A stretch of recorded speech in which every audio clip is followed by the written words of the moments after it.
आइए हम चर्चा करते हैं कि हेमंत ऋतु के बाद शिशिर ऋतु आ जाती है और हेमंत ऋतु जनरली नवंबर दिसंबर का समय माना जाता है और शिशिर ऋतु जनवरी और फरवरी का समय माना जाता है। तो हेमंत ऋतु से शिशिर ऋतु में यानी जनवरी फरवरी में केवल एक अंतर होता है। वो अंतर यह है कि सर्दी और अत्यधिक बढ़ जाती है। सर्दी क्यों बढ़ जाती है? क्योंकि इस मौसम में मेघवात के प्रभाव से यानी चंद्रमा का बल इस मौसम में अधिक रहता है, जिसके प्रभाव से कई बार बारिश भी होती है जनवरी फरवरी में, और उसके कारण से शीत और बढ़ जाती है, सूरज का बल कम हो जाता है और सर्दी और बढ़ जाती है। इसीलिए बोला जाता है कि शिशिरे शीतम अधिकम। और ये जो शिशिर ऋतु है, इसमें चंद्रमा का बल बढ़ जाता है, सूरज का बल कम हो जाता है। मेघ और वात के कारण से इस मौसम में बाहर भी शरीर में रुक्षता बढ़ जाती है और अंदर भी हमारे कोष्ठ में भी रुक्षता बढ़ जाती है। अर्थात इस मौसम का जो सबसे प्रधान गुण होता है वो रुक्षता होती है।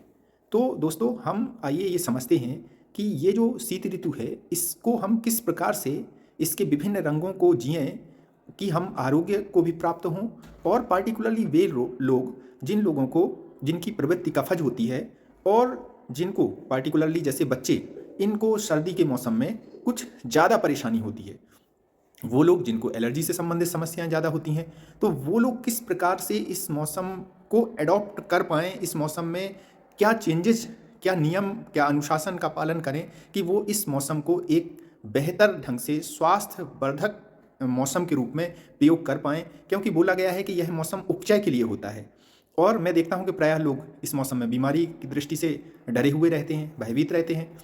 तो शुरू करते हैं। तो दोस्तों, नवंबर और दिसंबर में जब बारिश खत्म होती है तो उस समय प्रायः इन कफ प्रवृत्ति वाले लोगों को और बच्चों को भी कुछ एलर्जी से संबंधित समस्याएं रहती हैं, जैसे कि अकारण यानी बिना किसी कारण के ही इनकी नाक से पानी बहेगा, इनको छींकें आएंगी, इनको खांसी रहेगी, सर्दी जुकाम इत्यादि इनको बना रहेगा। कई बार इनको ये आभास दूसरी अन्य व्याधियाँ होने का भी होने लगता है। और जब जनवरी फरवरी का मौसम आता है यानी जब शिशिर ऋतु आती है, तो इनके लक्षणों में थोड़ा सा परिवर्तन होता है, लेकिन इनको और जो एलर्जी के सिम्टम्स हैं वो और ज़्यादा इनके शरीर में बढ़ने लगते हैं। तो हम शुरू करते हैं कि इन लोगों को क्या सावधानियां रखनी चाहिए। तो दोस्तों, सबसे पहले तो क्या है कि हमें ये समझना है कि 50% ही इसमें ड्रग का रोल है, बल्कि 50% से भी कम। और जो इसमें ज़्यादा रोल है वो आपकी दिनचर्या का है और कुछ नियम के अनुशासन का है। उनको यदि हम पालन करेंगे तो निश्चित रूप से हम स्वस्थ रहेंगे। तो सबसे पहले हम ये समझते हैं कि वो नियम और अनुशासन क्या हैं। तो सबसे पहले हम शुरू करते हैं कि सुखोष्ण सलिलम, मतलब कि जो पानी पीना है वो ठंडा नहीं पीना है, वो थोड़ा सा सुखोष्ण जल होना चाहिए। नॉर्मल जो वाटर है वो थोड़ा सा, उसको यदि हम गर्म कर लें, उसकी ठंडी को यदि हम ख़त्म कर लें, तो वो जो पानी है वो पानी एक पहले जैसे लोग कुएं का पानी पीते थे तो वो हल्का सा सुखोष्ण होता था, उस प्रकार की प्रकृति का ही पानी यदि हम इस्तेमाल करते हैं तो वह स्वास्थ्यपरक हमारे लिए बनता है। तो सबसे पहले नियम आता है सुखोष्ण सलिलम। दूसरा नियम आता है निवात निलयम।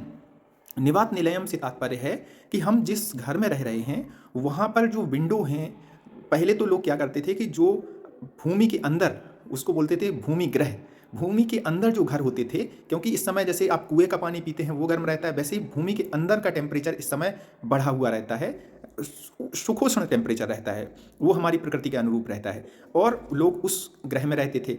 और आज के समय में हम क्या कर सकते हैं, तो आज के समय में हम क्या कर सकते हैं कि सबसे पहले सोने के लिए पार्टिकुलरली जिस कमरे में जा रहे हैं उस कमरे में यदि हम आधा घंटे तक किसी भी वेपर को यानी जल की वाष्प को आग के किसी सोर्स पर रख करके और उस कमरे में भरने दें, तो उससे क्या होगा कि आधा घंटे तक यदि हम भरने देते हैं तो रूम का टेम्परेचर बढ़ जाएगा और उस रूम में ही हम शयन करें। तो इस प्रकार से यदि हम शयन करते हैं तो वो जो उष्णता वायु की है और साथ में आर्द्रता भी बनाए हुए वो जो वायु होगी, वो वायु इस मौसम की व्याधियों में हमें काफ़ी सहायता करती है। तो इसका आता है कि सुखोष्ण सलिलम और निवात निलयम। अब निवात निलयम के बाद तीसरा नियम है नितप्त निचयम, मतलब इस मौसम में जो हम कपड़े पहनते हैं वो कपड़े सामान्यतः जो कपड़े पहनते हैं उनसे अलग होते हैं। जैसे ऊनी कपड़े हम लोग पहनते हैं, तो ऊनी कपड़े एक के बजाय कई कोटिंग हम लोग पहनते हैं, तो कई सारे कोटिंग पहननी है। जैसे बच्चों को पार्टिकुलरली सर पे मफलर या तौलिया बांधें, पैर पे मोजे पहनाएं, कम से कम 3 कोट बच्चों को जो है ना कपड़ों के 3 कोटिंग होनी चाहिए उनके शरीर पर। तो इस प्रकार से उनके वाहन, शयन और आसन, इन 3 स्थितियों में पार्टिकुलरली हमने उनकी उष्णता को सुनिश्चित करना है कि वहाँ पर जो उष्णता है, मतलब जो टेम्परेचर है, शरीर की गर्मी उस व्यक्ति के शरीर में रुकनी चाहिए, इस प्रकार का हमने टेम्परेचर उसको मेंटेन करना है। उसको साथ में हम क्या कर सकते हैं कि जैसे अगर बच्चा है तो उसको माँ के साथ चिपका करके सुलाएं, वो भी इस मौसम में उतना ही फायदा करता है। इसके साथ साथ आचार रसायन का पालन करें। आचार रसायन में भी जो निर्मलता और स्वच्छता का जो उपदेश दिया गया है, जिसके बारे में बताया गया है कि हमें पार्टिकुलरली बच्चों को और बड़ों को भी, जो भी संवेदनशील हैं, उन लोगों को थोड़ा सा जो भीड़ भाड़ वाले स्थान हैं वहाँ पर जाने से हमें रुकना चाहिए, क्योंकि इस मौसम में सर्दी खांसी वगैरह जो वायरल सोर्सेज से पार्टिकुलरली होते हैं उनकी बहुतायतता होती है, और जो भी जिनकी रोग प्रतिरोधक क्षमता जिनकी थोड़ी सी भी कम होती है तो उनको इससे प्रभावित होने का बराबर संकट बना रहता है, डर बना रहता है। तो भीड़ भाड़ वाले स्थानों पर बचें, और पार्टिकुलरली जो बच्चे स्कूल जाते हैं वो अपने हैंड हाइजीन का प्रयोग करें, हाथ साफ करते रहें बीच बीच में। एंड देन घर पे भी यदि किसी को सर्दी खांसी हो गई है तो थोड़ा सा उसके लिए अलग स्थान सुनिश्चित करें। घर की कुंडी, दरवाजे की कुंडी, ये जो है ना हल्का सा साफ करते रहें, और रूमाल का प्रयोग करें। थोड़ा सा डिस्टेंस मेंटेन करें, जिस व्यक्ति को सर्दी खांसी हो गई है उसका रूम हल्का सा अलग कर दें। तो इससे पार्टिकुलरली जो कम इम्यूनिटी वाले जो लोग हैं उनका हम बचाव कर सकते हैं। फिर इसके बाद हम आते हैं कि हम दिनचर्या में किस प्रकार से कौन कौन सी चीज़ें इंक्लूड करें कि जिससे कि हम रोगों से बच सकें और जो एलर्जी वाले जो डिसीजेज हैं वो हमको प्रभावित ना करें। तो ये 3-4 जो सामान्य नियम थे और आचार रसायन था, इनके साथ साथ फिर हम शुरू करते हैं कि नाश्ते में हमें किस प्रकार के पदार्थ लेने चाहिए। तो दोस्तों, पार्टिकुलरली इस मौसम में, यानी जो शिशिर ऋतु है, उसमें जो भोजन बताया गया है वो बताया गया है कि हृदय भोजन लेना चाहिए।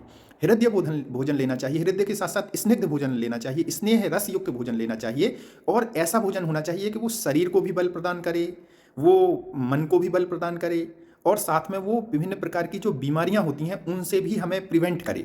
मतलब हृदय रस युक्त होना चाहिए। हृदय रस की सबसे बड़ी परिभाषा ये है कि एक तो व्यक्ति को प्रॉपर अपने हाइड्रेशन का ध्यान रखना है, पानी की उसको समुचित जो मात्रा है उसको जो है ना उसके शरीर में पूरा करना है, और उसके लिए सबसे आसान तरीका यही है कि जो पानी आप पिएं वो सुखोष्ण हो।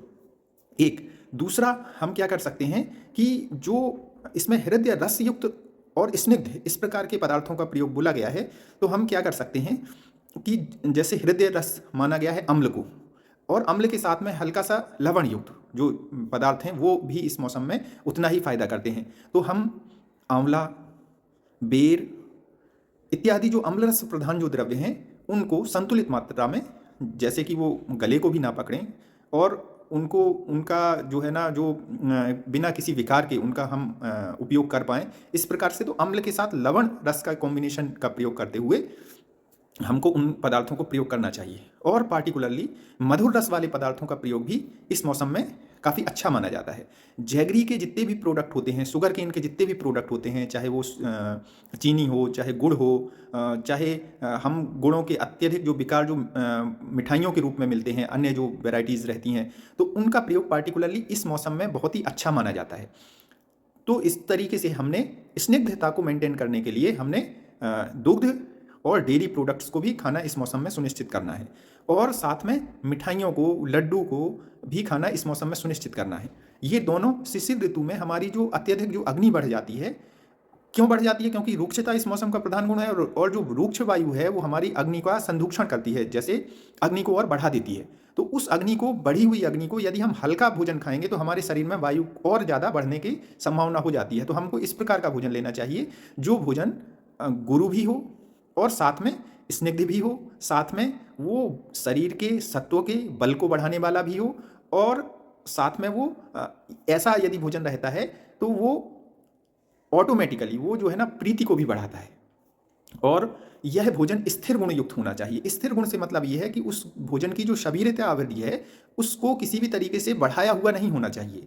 जैसे कि हम जो बाजार के प्रोडक्ट रहते हैं, जैसे कि जो पैक्ड आइटम रहते हैं, पिज्ज़ा, बर्गर इत्यादि जो रहते हैं जिनमें प्रिजर्वेटिव पड़े हुए होते हैं, वो उस तरीके का आहार द्रव्य नहीं होना चाहिए। तो हम बाजार के जो द्रव्य हैं उनका हम त्याग करेंगे, जिनकी शरीरता दूसरे उसमें तत्वों को मिला करके बढ़ाई जाती है, इस प्रकार के तत्वों को हम अवॉइड करेंगे। तथा भोजन में इस प्रकार के तत्व हम लेते हैं जो कि शरीर में थोड़ा सा उष्णता पैदा करने वाले हों, और उसकी जो इम्यूनिटी है, जो बेसल मेटाबॉलिक रेट है, उसको बढ़ाने वाले हों, जो ओजो बल को बढ़ाने वाले हों।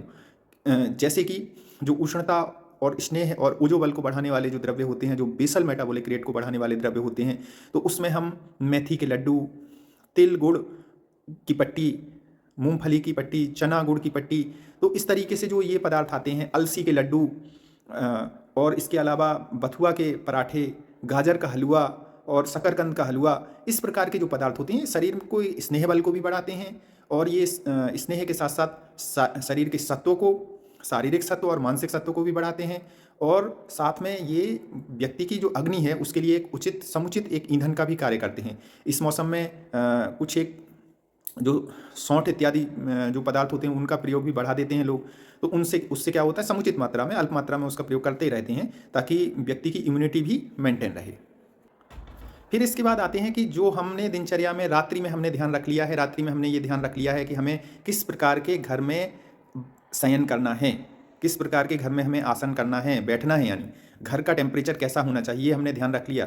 फिर उसके बाद सबसे ज़्यादा जरूरी इस मौसम है एक अच्छी नींद, और यदि हमने एक अच्छी नींद ली है और लेकर के उठे हैं हम, तो जो सुबह का नाश्ता है वो चूँकि एक गैप हो चुका होता है रात्रि से और सुबह के बीच में लगभग 10 से 12 घंटे का गैप हो जाता है, तो इस गैप को हम एक फास्टिंग भी मान सकते हैं। 12 घंटे की फास्टिंग के बाद बॉडी उठी होती है, तो इस समय पे भी जो भोजन हमने करना है वो अल्प स्नेहयुक्त, लघु और सुपाच्य भोजन होना चाहिए, जिससे कि हमारी अग्नि का संदोक्षण भी हो, हमारी अग्नि वो जो फास्ट है मतलब वो जो है हमारे शरीर के बल को, हमारे मन के बल को वो ताकत दे, इस प्रकार की का नाश्ता हमने करना है। तो उसमें जो द्रव्य आते हैं उसमें जिसमें हम प्रयोग कर सकते हैं, तो आजकल जो प्रचलन रहता है कि लोग बिस्किट के साथ चाय वगैरह का प्रयोग करते हैं, तो हमें उसको कम्प्लीटली अवॉइड करना चाहिए। हम क्या ले सकते हैं, तो हम विभिन्न प्रकार के जो हलवा इत्यादि बनाए जाते हैं, जैसे कि गाजर का हलवा, शकरकंद का हलवा, सूजी का हलवा, आटे का हलवा, इस प्रकार के जो पदार्थ हैं, जो आइटम्स हैं, वो व्यंजन है वो बना सकते हैं। और पराठे, तो ग्रीन वेजिटेबल युक्त जो पराठे बनते हैं,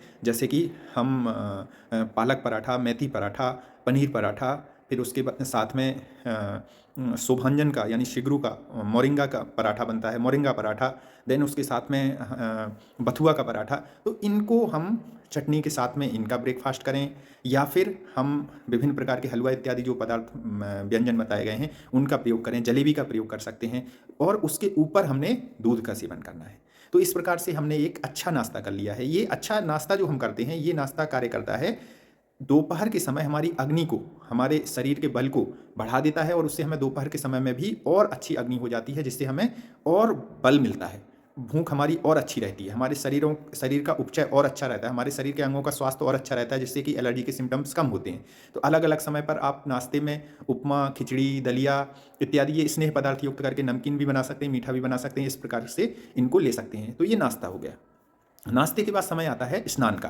तो देखिए स्नान जो है ना, स्नान को यद्यपि काफ़ी पवित्र बताया गया है, और ये स्नान शरीर के बल को संधान करने वाला होता है, और काफ़ी पवित्र बताया गया है, दुर्गंध स्वेद इत्यादि को इससे दूर हो जाते हैं। लेकिन कई सारी ऐसी स्थितियां बताई गई हैं, पार्टिकुलरली बच्चों में, कि जब हमें स्नान को पोस्टपोन कर देना चाहिए, और स्नान के साथ साथ जो स्नान के और दूसरे विकल्प हैं उनका भी प्रयोग कर सकते हैं। जैसे कि हम लेप का प्रयोग कर सकते हैं, हम उपटन इत्यादि का प्रयोग कर सकते हैं, हम सिरोधारा और अभ्यंग का प्रयोग कर सकते हैं, उससे भी स्नेह जो स्नान की जो क्वालिटीज़ हैं वो मिलती हैं। लेकिन स्नान करने से पूर्व बच्चों में तो पार्टिकुलरली ये कोशिश करनी चाहिए, बच्चों में और बड़ों में, शिशु ऋतु में पार्टिकुलरली, कि स्नान को जितना हो सके पोस्टपोन करें, और स्नान को करीब 12 बजे के बाद ही करें, और 1-2 दिन अगर छोड़ दें तो भी कोई परेशानी नहीं है, गैप करके करें। और बस इतना हमें ध्यान रखना है कि वो शरीर की शुद्धता को सुनिश्चित हो, 2 या 3 दिन में, जितने दिन पर भी उचित लगता है उतने दिन पर किया जा सकता है। तो शरीर की शुद्धता को ध्यान में रखते हुए हमने स्नान को पोस्टपोन कर देना है। फिर स्नान के पहले, जैसे जो बच्चे होते हैं अन्य मौसम में, उनको मसाज बताई जाती है, और मसाज का जो गुण है, शरीरम सुदृढ़म और सुत्वकम, मतलब शरीर में दृढ़ता भी आएगी, और उसकी त्वचा का कलर भी निखर जाएगा, और उसके साथ साथ ये जो वायु के द्वारा जो विकार होते हैं, वायु के द्वारा जो बीमारियां होती हैं, उन बीमारियों को भी मालिश कम करता है, मालिश नहीं, और क्लेश सह भी बनाता है। तो इस प्रकार से हम मालिश का प्रयोग भी कर सकते हैं। अभी क्लेश सह तो छोटे बच्चों में पार्टिकुलरली मालिश जरूरी है, बड़े जो लोग होते हैं उनमें exercise is very important in this season, क्योंकि एक्सरसाइज को बोला गया है कि यह शरीर में लघुता को पैदा करती है, और लघुता के साथ साथ ये स्थिरता को पैदा करती है और क्लेश सह बनाती है। दुख यानी बीमारियां जो होती हैं उनके प्रति शरीर को सहनशील बनाती है। इसलिए एक्सरसाइज किसी भी रूप में, और एक्सरसाइज कितना करना चाहिए ये बताया गया है। तो उन्होंने बताया कि व्यक्ति के बगल से जब पसीना निकल जाए उतनी एक्सरसाइज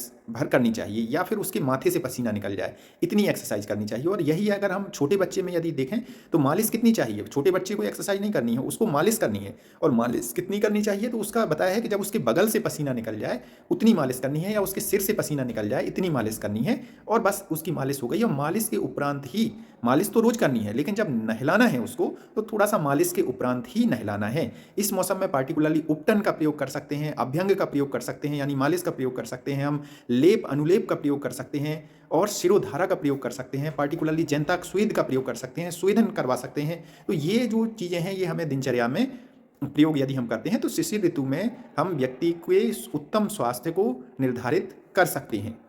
एक्सरसाइज में एक बहुत प्रमुख एक्सरसाइज है और उसका नाम है सूर्य नमस्कार। सूर्य नमस्कार की एक्सरसाइज यदि पसंद करते हैं उसको कर सकते हैं। उसके साथ में योगा और जो स्ट्रेचिंग एक्सरसाइज हैं वो कर सकते हैं। आप डांस वगैरह के द्वारा भी शरीर का स्वेदन करा सकते हैं। तो जो स्वेदन की कई सारी विधियां बताई गई हैं उसमें साग्नि स्वेद भी है, निरग्नि स्वेद भी है। निरग्नि स्वेद मतलब कि जैसे व्रत उपवास इत्यादि के द्वारा भी व्यक्ति का स्वेदन हो जाता है। धूप में बैठने से भी व्यक्ति का स्वेदन हो जाता है, जिसको कि आज की डेट में सनबाथ बोलते हैं। तो स्वेदन की जो विधियां हैं, जो निरग्नि विधियां हैं, उनका भी प्रयोग कर सकते हैं। साग्नि विधियों का भी प्रयोग कर सकते हैं, जैसे कि थोड़ा सा ताप लिया, हल्का सा उष्ण ग्रह में चले गए, धूप ले ली, तो इस प्रकार से जो साग्नि विधियां हैं उनका भी प्रयोग कर सकते हैं।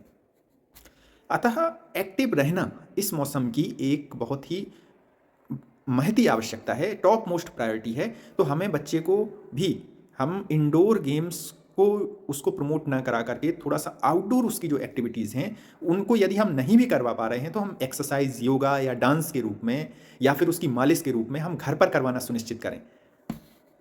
आजकल स्टीम बाथ का भी कॉन्सेप्ट आ गया है, सन बाथ के साथ में उसका भी प्रयोग कर सकते हैं हम।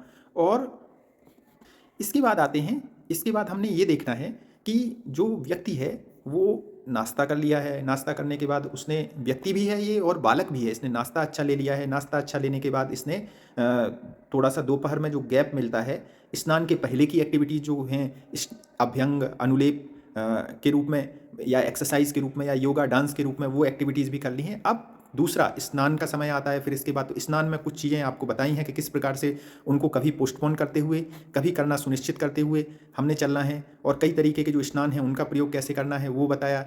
फिर इसके बाद आता है लंच टाइम। तो लंच टाइम पर दोस्तों इस समय जो डाइट होनी चाहिए वो हमारी ग्रीन वेज युक्त डाइट होनी चाहिए। उसमें पार्टिकुलरली जो उष्ण वीर्य वाली जो चीज़ें हैं वो इस्तेमाल करने चाहिए। उसमें हमें जैसे कि चटनी का इस्तेमाल ज़रूर करना चाहिए। लहसुन, हरी धनिया, जीरा, हरी मिर्च इत्यादि से मिक्स जो चटनी होती है वो कफ के निष्कासन का भी काम करती है, तो उसका भी हम प्रयोग करते हैं। चटनी का प्रयोग करना चाहिए। इस मौसम में मसालेदार जो पापड़ होते हैं उनका प्रयोग भी भोजन के साथ करना चाहिए। दोपहर में थोड़ा बहुत लंच टाइम पर दही का भी प्रयोग कर सकते हैं। इसके अतिरिक्त अन्य किसी समय पर दही पूरी तरीके से वर्जित है, लेकिन फ्रेश बना हुआ जो दही है वो इस मौसम में थोड़ा सा प्रयोग किया जा सकता है, केवल लंच के टाइम पर। देन इसके बाद आते हैं कि हमें चावल और चावल से बने हुए प्रोडक्ट, चाहे तो लंच के समय चाहे डिनर के समय, पार्टिकुलरली जिनको भी एलर्जी है उनको टोटली अवॉइड करना है। तो जो रोटी है वो चटनी होनी चाहिए। जो रोटी है वो किस प्रकार की होनी चाहिए, रोटी जो है ना वो केवल गेहूं की बनी हुई जो रोटी होती है वो कफ को बढ़ाने वाली होती है। इसलिए कोशिश करनी है कि उसमें भी थोड़ा सा जो मिलेट्स के जो आटे होते हैं, ज्वार बाजरा इत्यादि जो मिलेट्स होते हैं उनका आटा भी उसमें मिक्स किया हुआ होना चाहिए। इस प्रकार से बनी हुई रोटी का हम प्रयोग कर सकते हैं। तो चावल का प्रयोग नहीं करना है, रोटी का प्रयोग करना है। दाल में हमको जो रूक्ष दालें हैं उनको हमको थोड़ा सा अवॉइड करना चाहिए। रूक्ष दालों में कौन सी आती हैं, जैसे चने की दाल आती है, जैसे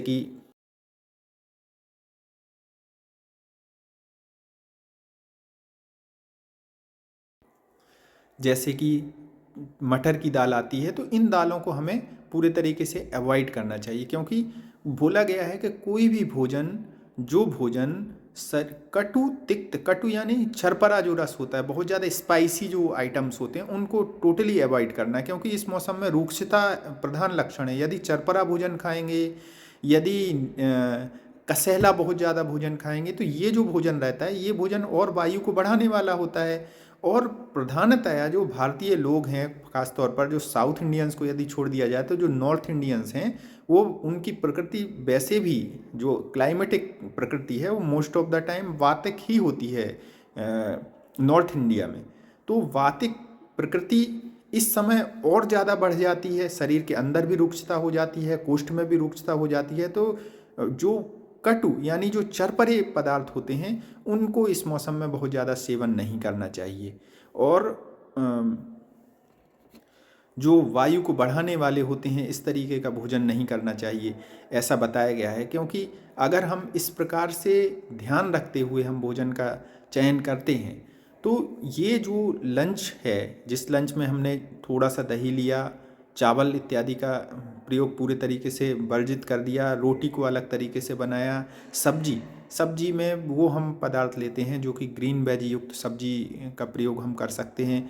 उसमें कि जो सेवगा बोलते हैं, शोभांजन बोलते हैं, उसकी फली का प्रयोग कर सकते हैं। हरी सब्जियां इस मौसम में आती हैं काफ़ी ज़्यादा, जो कि गर्म भी रखने का कार्य करती हैं शरीर को, शरीर के लिए अत्यधिक लाभकारी होती हैं, उनका प्रयोग हम कर सकते हैं। भोजन के बाद गुड़ का प्रयोग कर सकते हैं। अभी गुड़ के बारे में ख़ास तौर पर इस मौसम में जो गुड़ खाया जाता है वो गुड़ न केवल गर्म होता है, कैल्शियम, आयरन, फास्फोरस इनका तो अच्छा सोर्स होता ही है, वो अपने कफ को नियंत्रित करने का कार्य करता है। अभी कैसा भी गुड़ यदि खाया जाए तो वो अपने कफ को कम करने का कार्य करता है। और इस मौसम में जो कफज प्रवृत्ति वाले लोग हैं उनको कफ वाली व्याधियाँ होने की संभावना ज़्यादा रहती है। तो भोजन के बाद थोड़ा सा उनको गुड़ का सेवन जरूर करना चाहिए। और इसके अलावा इसमें जो सेलेनियम और जिंक पाए जाते हैं ये बहुत ही अच्छे एंटीऑक्सीडेंट्स होते हैं, इनका भी हमें लाभ मिलता है यदि हम गुड़ का प्रयोग करते हैं। हालांकि भाव प्रकाश ने जो बताया है गुड़ को, वो पुराने गुड़ के बारे में बताया कि पुराना जो गुड़ होता है वो तो त्रिदोष शामक होता है। तो गुड़ के बारे में बहुत सारी चीज़ें हैं, त्रिदोष शामक होता है, लेकिन इस मौसम में किसी भी प्रकार का जो गुड़, नया गुड़ भी पार्टिकुलरली जो मिलता है, ये कफ शामक तो होता ही होता है, क्योंकि इसमें फास्फोरस पाई जाती है और फास्फोरस वाले जो द्रव्य होते हैं वो अच्छे कफ शामक होते हैं। तो कफ शामक वाली प्रॉपर्टी तो नए गुड़ में भी मिलती है, और इसलिए हमें भोजन के बाद गुड़ का प्रयोग करना चाहिए। इसके अलावा आता है कि कुछ एक रसायन द्रव्य हैं, उनके प्रयोग के लिए भी जो शिशिर ऋतु है वो एक उत्तम एक वेदर माना गया, उत्तम काल माना गया है। तो इस मौसम में पार्टिकुलरली हम बहुत ज़्यादा डीप में ना जाते हुए ये सुनिश्चित करें कि एटलीस्ट जो च्यवनप्राश रसायन है उसका भी प्रयोग हम करें, और आयुर्वेदिक चिकित्सा की मदद से इन चीज़ों को यदि हम करते हैं तो हम एक उत्तम शिशिर ऋतु में हम एक उत्तम जीवनचर्या का पालन करके, अपने दिनचर्या का पालन करके, भोजनचर्या का पालन करके अपने आप को स्वस्थ रख सकते हैं। होप कि ये जानकारी आपको लाभ देगी। आपने इसको सुना, इसके लिए आपका बहुत बहुत धन्यवाद।